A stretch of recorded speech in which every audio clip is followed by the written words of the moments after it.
ఈరోజు జరిగే ఈ పార్లమెంట్ ఎన్నికలలో 3 పార్టీలు మీ ముందర ఉన్నాయి. అందులో దేశాన్ని పరిపాలిస్తున్న భారతీయ జనతా పార్టీ మీ ముందుంది.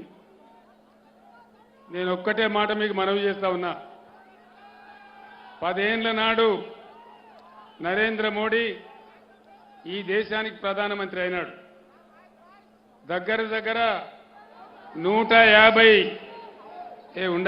మీరు సైలెంట్గా ఉంటే వినబడుతుంది. 150 హామీలు ఇచ్చినాడు. ఏ ఒక్క హామీ అన్న నెరవేర్చిండా నరేంద్ర మోడీ? సబ్కా సాత్ సబ్కా వికాస్ ఏమైనా అయిందా? సబ్కా సత్యనాశ్ దేశ్ కా సత్యనాశ్ అయింది. రూపాయి విలువ 84 రూపాయలకు పడిపోయింది డాలర్తో పోల్చుకుంటే. అదేవిధంగా బేటీ పడావో బేటీ బచావో ఎక్కడన్నా బేటీ చదివిందా? ఏమైనా ప్రత్యేక కార్యక్రమాలు జరిగినాయా?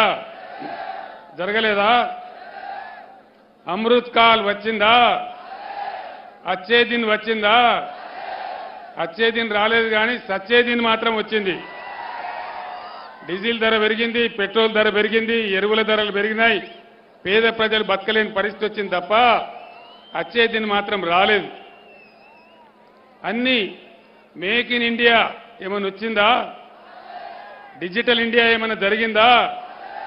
వికసిత్ భారత్ ఏమైనా అయిందా? వికసిత్ భారత్ కాలేదు కానీ విఫల భారత్ అయింది. నిజమే కదా?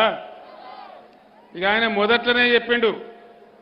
పార్లమెంట్ ఎన్నికలలో 10 ఏళ్ల కింద పోటీ చేసినప్పుడు ఒక మాట చెప్పిండు.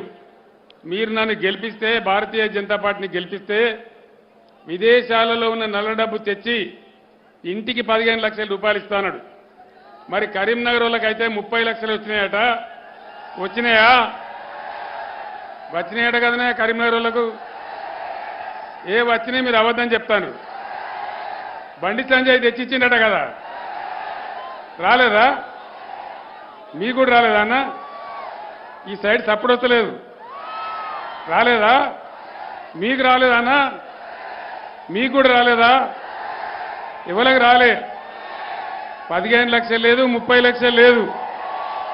అంత పట్టిదే గ్యాసు ట్రాషు, అంతే కదా?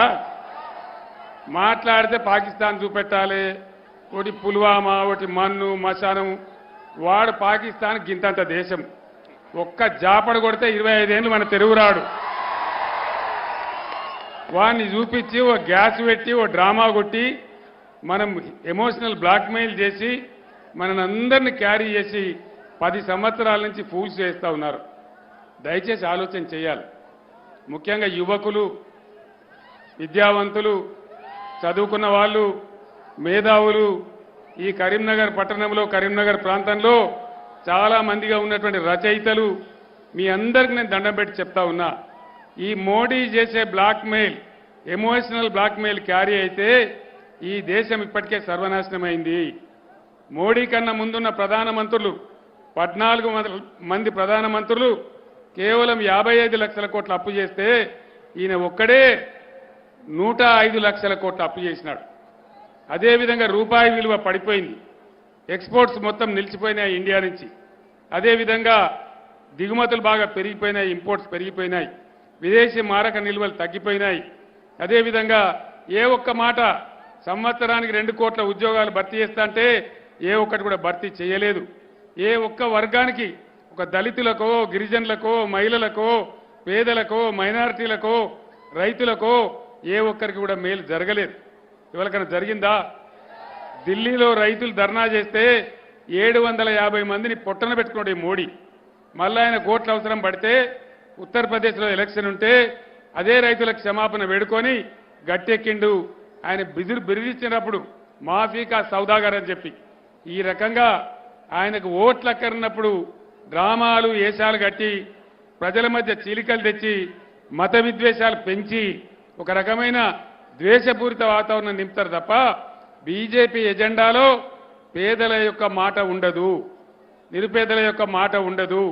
కార్పొరేట్ల కోసం 15 లక్షల కోట్ల బ్యాంకు రుణాలు ప్రజల సొమ్మును ఆయన అబ్బసొత్తులాగా మాఫీ చేసినాడు. కానీ రైతులకు రూపాయి ఇయ్యలే, రైతులను రాచి రంపాన పెట్టినాడు. ఎవ్వలకు కూడా మేలు జరగలే. అన్ని వట్టి డైలాగులు, డబ్బాల రాళ్ళేసి చూపినట్టు లొడలొడ ఊపుడు తప్ప ఏ ఒక్క మాట కూడా నిజం కాలే.